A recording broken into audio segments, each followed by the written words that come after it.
good. Just step into your sneakers and step behind the speakers. Your heart will keep me beating and make me a believer. Don't you want me?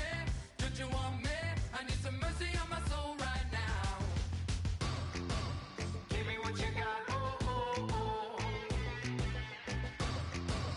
Give me what you got. Oh, oh, oh, oh. I said, roll up, yeah, come get your love. I don't care when we're dancing tonight. Just as long as you're there in the brink of the light. I said, roll up, yeah, come get your love. I don't care if I'm losing my way. I've been waiting for you as the night fades away. So roll up.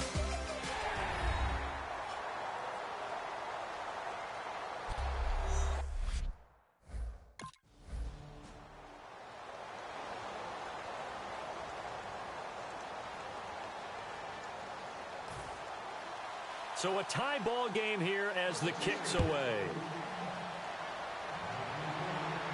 This is fielded at the goal line. Now a hit and a loose football. And it's picked up by the Steelers.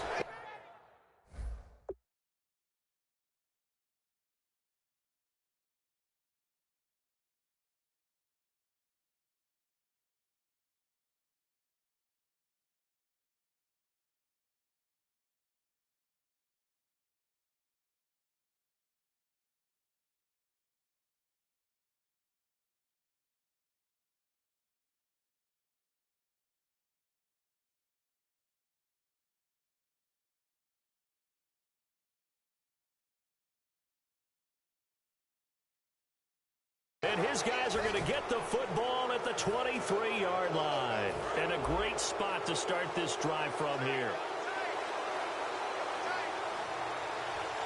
They come up with one running back. That's Bell. And they'll give it to him here. And he is going to lose yardage.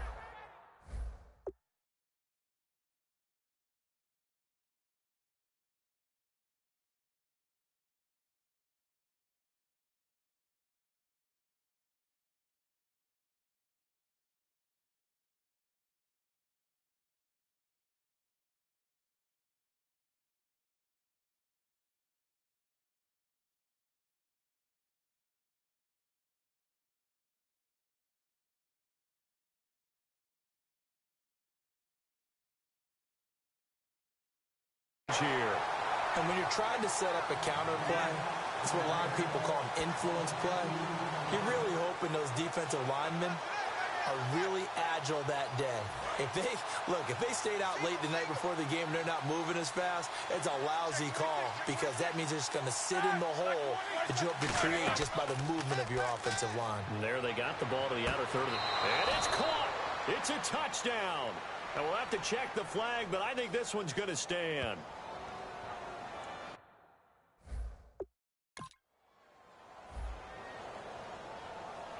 And with the big gain, they'll go ahead and declare.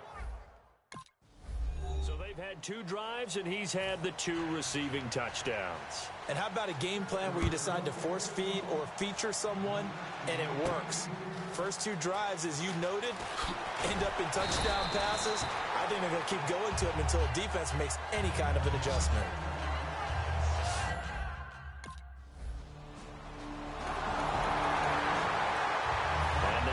Come the Steelers.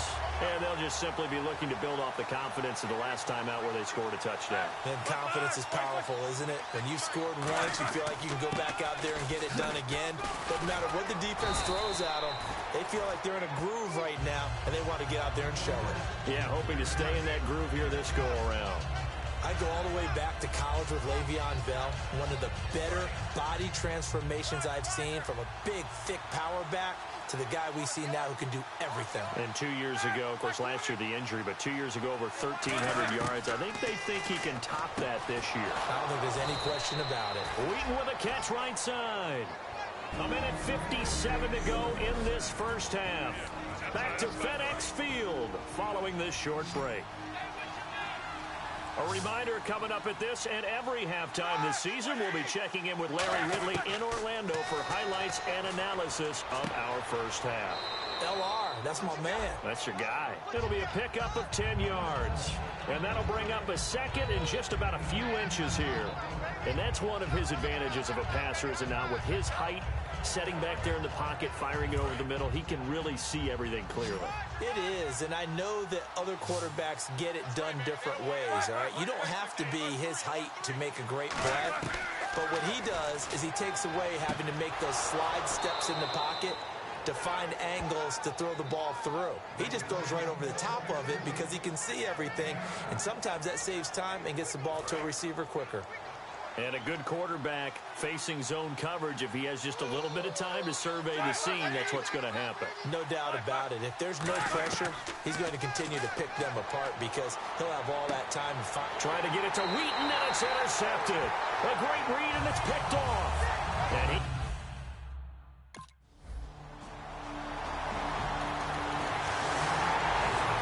Pittsburgh getting set to take the field. And following the interception, just any interception, are you a little bit more cautious when you start that next drive, or no, you just throw that out the window? I think you are. I don't think that there's any way you can... Now whistles come in. We're going to get a timeout here by the offense. So the offense took the timeout. Looks like they're...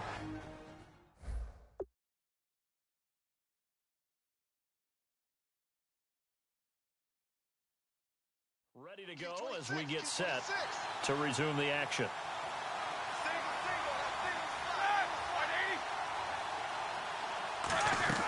Now Roethlisberger on first down. Bryant with a catch right side. Now hold everything here. We're going to get a timeout by the offense. So that means they're down to one remaining here as we head toward halftime. On second down, Roethlisberger. He's going to float this one deep. And this is caught at the 20. And into the end zone. Touchdown, Pittsburgh. Marcus. Here's the Steelers' kick team as they'll boot this one away. This will be fielded at the 6. And a pretty good return here. He'll be stopped just shy of the 25 at the 24-yard line.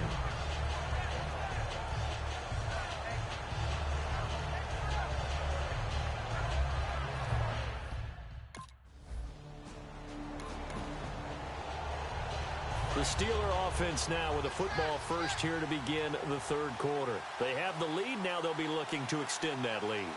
And this is where I enjoy talking about one of my favorite subjects, tendency breakers, or counters, as I always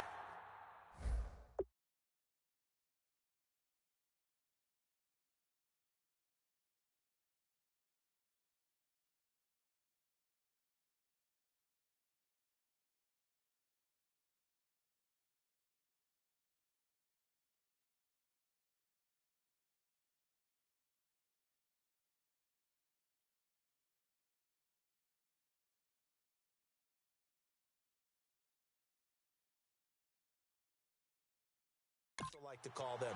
You've done things in a certain way in the first half, and they've had ability to see what you've done. They're going to make their adjustments. So guess what? You adjust yourself and try and stay ahead of the pace because you are looking for some separation in this ball game. The adjustment to the adjustment. Without a doubt. Show them one thing, hit them with something else.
And he went nowhere. He'll lose yardage back to the 29.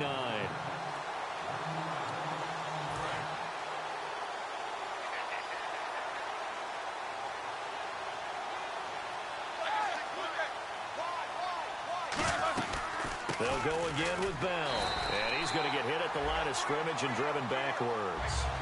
No gain on the play there, so they're left with a 3rd down and 6. And when you're running the football, one thing you don't want to see is a big boy coming up there to swallow you whole in those D tackles and nose tackles. No, you're actually counting on your big boys to protect you from them. But on that play, the defensive tackle had the leverage, and he won the battle. No gain, correct? No gain. Now whistles here before the snap, and it looks like one of the Steelers may have moved. So a costly penalty marker, and it's now 3rd and 11. One receiver left, 3 to the right. On 3rd down, Roethlisberger. He's going to float this. Oh, this is taken in. It's complete.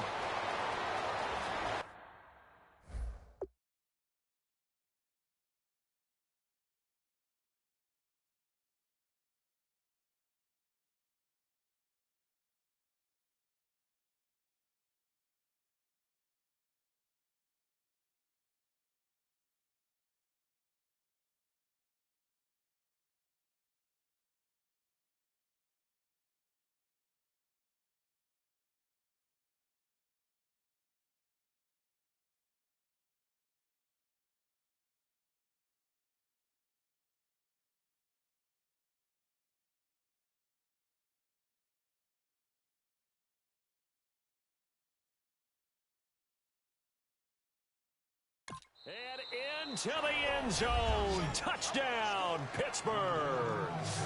Martavis Bryant with now 3 Week 1 touchdowns. And the Steelers find a way to stretch their lead. And this is obviously quite a performance.